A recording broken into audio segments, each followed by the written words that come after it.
জীৱশ্ৰেষ্ঠ মানুহ গৃহস্থী মাত্ৰেই আমাৰ 5টা পাপ অবাঞ্ছিত হয়। কেনেকৈ হয়? ভাগৱতত কৈছে, কন্দনি পেখনি চুলি কলসী মাৰ্জনী, গৃহস্থৰ পঞ্চ হিংসা সিজে ৰাতি দিনী, তাৰো দুখে গৃহবাসী স্বৰ্গক নাযায়, কৃষ্ণ অৰ্থে কৰি পুনো মুকুতিক পায়। গতিকে আমাৰ গৃহস্থী মাত্ৰেই ৰাতিপুৱা শুই উঠাৰ পৰা গধূলা খোৱালৈকে কামবিলাক কৰোঁতে 5টা পাপ হয়। কন্দনি মানে ঢেঁকী বা মিক্সাৰ, ঢেঁকী বা মিক্সাৰত জা জলপান প্ৰস্তুত কৰিলে ব্ৰহ্ম হত্যা হয়, তাত এটা পাপ লাগে।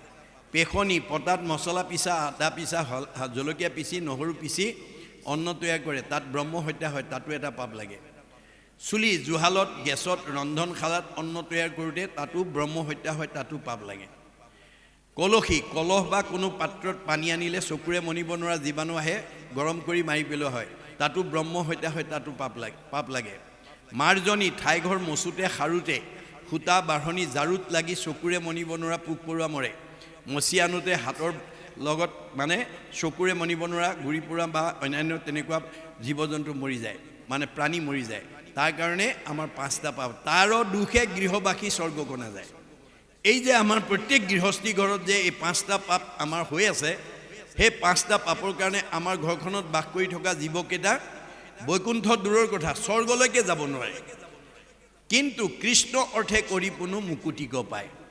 আমাৰ বিশেষকৈ আইসকলে যদি কৃষ্ণ সংস্কৃতি অৱলম্বন কৰি অন্ন ৰান্ধিব আৰু খাবলৈ দিব পাৰে, তেতিয়াহ'লে এই 5টা পাপে আমাক স্পৰ্শ কৰিব নোৱাৰে। আমি সেই 5টা পাপৰ পৰা আইসকলে আমাৰ পৰিয়ালটো বা সমাজখনক উদ্ধাৰ কৰিব লাগিব। ঋগ্বেদত কৈছে, ন গৃহম ইতি আহু গৃহিণী গৃহম উচ্যতে তয়াহি সহিতা সৰ্বান পুৰুষায়ম সমুষ্ণুতে। যিখন ঘৰৰ আইগৰাকী ঈশ্বৰ ভক্তিপৰায়ণ হ'ব, যিখন সমাজৰ আইসকল ভক্তিপৰায়ণ হ'ব, তেওঁলোক নিজেতো উদ্ধাৰ হ'বই, সেইখন গাঁৱৰ সকলো পুৰুষৰ চতুৰ্বৰ্গ সাধন কৰিব। যদি আইসকল যদি ভক্তি বিমুখ হৈ যায়, আমাৰ ঘৰ বা সমাজৰ অৱস্থা কি হ'ব?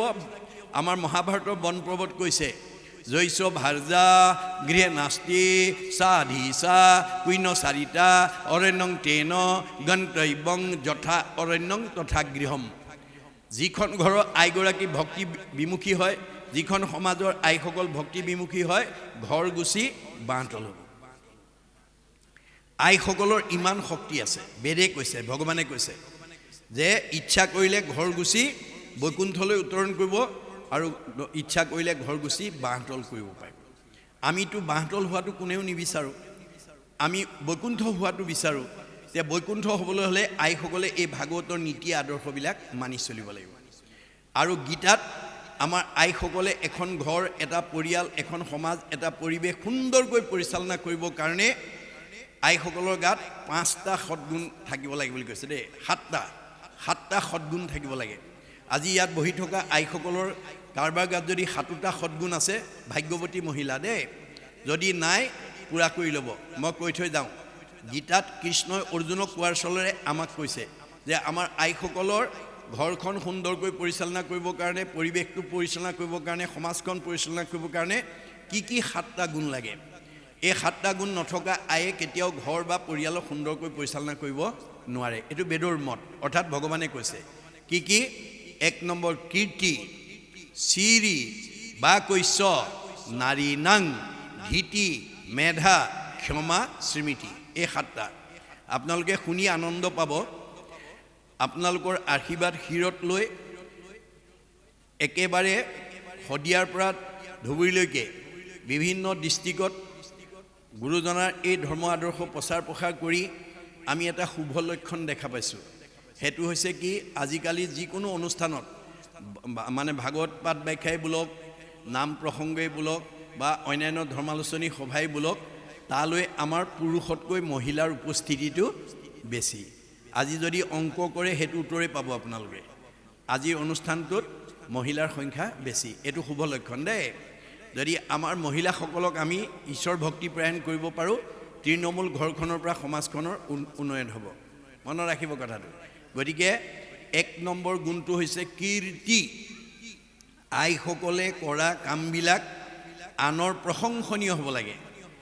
নিট এণ্ড ক্লিন, ডিচিপ্লিন, অতি পৰিপাটিতা নিয়মানুবৰ্তিতাৰে কামবিলাক কৰি যাব লাগে যিবোৰ কাম দেখিলে মানুহে প্ৰশংসা কৰিব লাগিব পৰিপাটিতাৰে কাম কৰিব জনা গুণটো আমাৰ আইসকলৰ লাগিব চিৰি নিজেও ধুনীয়া হৈ থাকিব লাগিব পৰিয়ালটোকো ধুনীয়া কৰি ৰাখিব লাগিব ঘৰখনৰ পৰিৱেশটোও ধুনীয়া কৰি ৰাখিব বা কৈছ কথা ক'ব জানিব লাগিব আইসকলে যদি কথা ক'ব জানে সেইখন ঘৰত সেইখন সমাজত কেতিয়াও কাজিয়া পেচাল হ'ব নোৱাৰে আজি কথা ক'ব নজনাৰ কাৰণেই বহুত বোৱাৰীক শাহুৱেকে বেয়া পায় বহুত শাহুৱেকক বোৱাৰীয়েকে বেয়া পায় বহুত দেউৰেকে নবৌয়েকক বেয়া পায় বহুত নবৌয়েকে দেউৰেকক বেয়া পায় বহুত স্বামীয়ে ভাৰ্যাক বেয়া পায় বহুত ভাৰ্যাই স্বামীক বেয়া পায় ইত্যাদি ইত্যাদি গণ্ডগোলটো ক'ত লাগিলে কথা ক'ব নাজানে আমাৰ এতিয়া সমাজত কথা ক'ব নজনা মানুহৰ সংখ্যা বেছি আমাৰ ভগৱানে কৈছে কথা কেনেকৈ ক'ব লাগে নিয়ম বান্ধি দিছে ভাগৱতত সত্য প্ৰিয় হিত মনত ৰাখিবা দেই আমি সদায় সঁচা কথা ক'বলৈ যত্ন কৰিব লাগে সঁচা কথা কোৱা মানুহে কালৈ ভয় নকৰে সাহসেৰে কথা ক'ব পাৰে মূৰ তুলি কথা ক'ব পাৰে মিছা কথা কোৱা মানুহ তললৈ মূৰ কৰি থাকে ধৰা পৰা ভয় কৰে মনত ৰাখিব কথাটো আপোনালোকৰ পৰিয়ালত সঁচা কথা কোৱাজনলৈ মিছা কথা কোৱাকেইজনে অলপ সমী কৰে সমাজত সঁচা কথা কোৱা মতা মানুহ বা মাইকী মানুহজনীলৈ বাকীবিলাকে সমী কৰে সেইকাৰণে আমি সদায় সঁচা কথা ক'ব লাগে কিন্তু কওঁতে কেনেকৈ ক'ব লাগে প্ৰিয় শুনিবলৈ ভালকৈ ক'ব লাগিব দেই শুনিবলৈ ভাল পোৱাকৈ ক'ব লাগিব সঁচা কথা ক'লোঁ বুলি দামফি মাৰি কৰিলে বা অহংকাৰে ক'লে নহ'ব শুনিবলৈ ভাল পোৱাকৈ ক'ব লাগিব আৰু হিত আপুনি কোৱা কথাটোৱে আনক উপকাৰ কৰিব লাগিব শব্দ ব্ৰহ্ম মনত ৰাখিব ৱৰ্ড ইজ গড অবিনাশী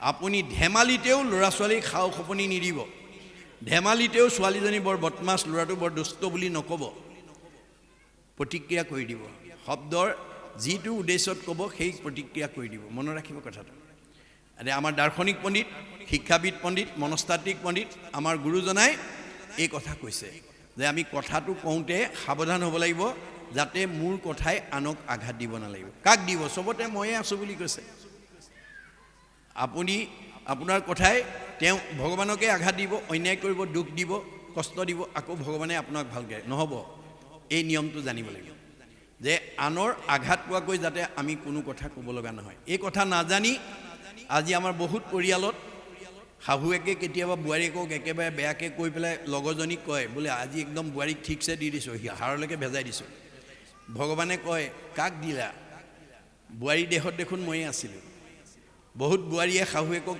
বেয়াকৈ কৈ পেলাই লগৰজনীক কয় মই আজি শাহুক ঠিকছে দি দিছোঁ একদম হাড়লৈকে ভেজাই দিছোঁ ভগৱানে কৈছে তুমি কাক দিছা চবতে দেখোন ময়ে আছোঁ শাহুৰ দেহতো ময়ে আছোঁ বোৱাৰীৰ দেহতো ময়ে আছোঁ মোকে দুখ দিবা মোকে আঘাত দিবা মোকে অন্যায় কৰিবা আকৌ মই তোমাক ভালে ৰাখিব লাগিব নহ'ব ভাগৱত শুনি এই বেয়া স্বভাৱ এৰিব লাগিব তুমি আনক এগুণ আঘাত দিলে তুমি দুগুণ আঘাত পাব লাগিব তুমি তাৰ পৰা বাচি যাব নোৱাৰিবা ন ভুক্তং ক্ষয়তে কৰ্ম কল্পকৌটিশ্বৰতে অপি অৱশ্যমেৱ ভুক্তৈবম কীত কৰ্ম শুভাশুভম আপোনালোকে ভাগৱত শুনি কাৰোবাৰ যদি ইজনে সিজনক আঘাত দিয়া স্বভাৱ আছিলে আজিৰ পৰা এৰিব দেই আপুনি দুখ দিব পাৰিব আপোনাৰ পাপ হ'ব শাহুৱেকৰ কথাত যদি বোৱাৰীকে দুখ পায় শাহুৱেকৰ কি হ'ব পাপায় পৰপীড়নম বোৱাৰীৰ কথাত যদি শাহুৱেকে আঘাত পায় বোৱাৰী কি হ'ব পাপায় পৰপীড়নম মনত ৰাখিব কথাটো আমি পাপ পুণ্যৰ কাৰণে আমি নিজে দায়ী